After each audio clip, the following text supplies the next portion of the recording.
Oke. Assalamualaikum warahmatullahi wabarakatuh. Saya Afifah Nur Fridayanti dengan NIM 2010104038. Saya dari Psikologi Islam kelas A semester 4. Nah, di sini saya akan mempraktekkan cara mensucikan najis mutawasitoh.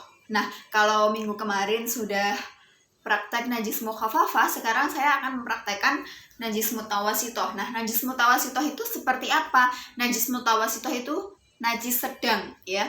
Jadi, najis mutawasitoh itu ada dua. Yang pertama ada ainiyah, yang kedua ada hukmiyah.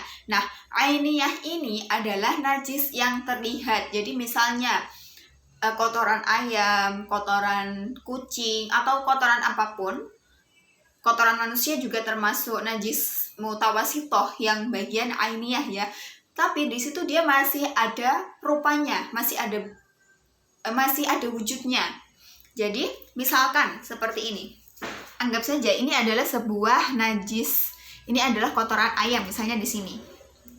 Nah, cara mensucikannya adalah kita hilangkan dulu ainiyahnya.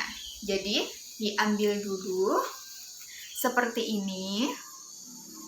Nah, sampai tidak ada sisa. Kan biasanya kalau ada kotoran ayam di lantai itu kan di lantainya masih ada sisa sedikit ya. Itu harus dibersihkan dengan kain lap atau dengan tisu juga nggak apa-apa, asalkan bisa bersih. Kita bersihkan sampai bersih. Lalu setelah itu kita kasih air, tapi jangan sampai melebar kemana-mana, hanya di bagian yang najis saja. Karena kalau sampai melebar di mana-mana atau bahkan disiram air, nanti semuanya tempat itu akan menjadi najis. Nah, jadi hanya di tempat najisnya itu saja, atau jangan terlalu banyak lah, intinya seperti itu. Jadi misalkan tadi kan di sebelah sini. Nah, kita kasih air. Nah, sudah sekiranya airnya sudah menutupi semua najisnya, kita basuh airnya sampai habis, sampai kering. Dan kita ulangi terus sampai airnya benar-benar kering. Nah, ini di sini posisinya sudah suci. Jadi kalau misalnya sudah hilang wujudnya, tapi ternyata baunya masih ada. Nah, cara mensucikannya adalah dengan air, tetap dengan air. Jadi jangan dikasih pewangi kayak Wipol atau Superpel atau apa, karena kondisinya itu masih bau. Nah, kalau masih bau kita beri wangi-wangian seperti itu, maka itu akan tetap najis ya. Itu tetap najis.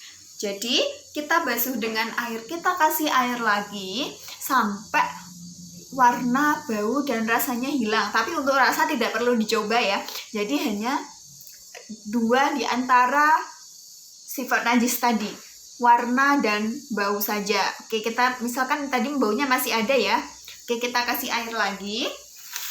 Nah, lalu kita basuh lagi sampai benar-benar baunya hilang dan kondisi lantai yang kita kasih air tadi sudah kering. Jadi jangan sampai ada yang basah, karena itu nanti juga akan menyebabkan orang terpeleset. Oke, seperti itu untuk mensucikan najis mutawasitoh yang ainiyah. Kalau yang bagian hukmiyah itu jadi misalkan begini. Air kencing anak perempuan. Ya, jadi kenapa hukum air kencing anak laki-laki dan perempuan itu berbeda? Karena persifatan dari air kencing anak laki-laki dan perempuan ini juga berbeda. Nah, kalau air kencing anak perempuan itu biasanya baunya itu lebih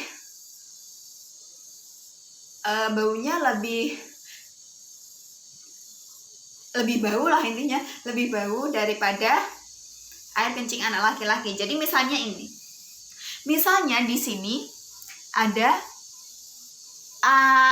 air kencing anak perempuan tapi sudah kering. kita tidak tahu, tapi ternyata sudah kering. Nah, cara mensucikannya bagaimana? Cara mensucikannya sama dengan yang ainiyah tadi. Cukup kita kasihkan air, lalu kita basuh dengan kain atau tisu. Nah, jika sifat najisnya sudah hilang seperti warna dan baunya, nah itu berarti sudah suci. Seperti itu. Oke? Mungkin itu praktek mensucikan najis mukhaffafah menurut saya. Kurang lebihnya mohon maaf. Wassalamualaikum warahmatullahi wabarakatuh.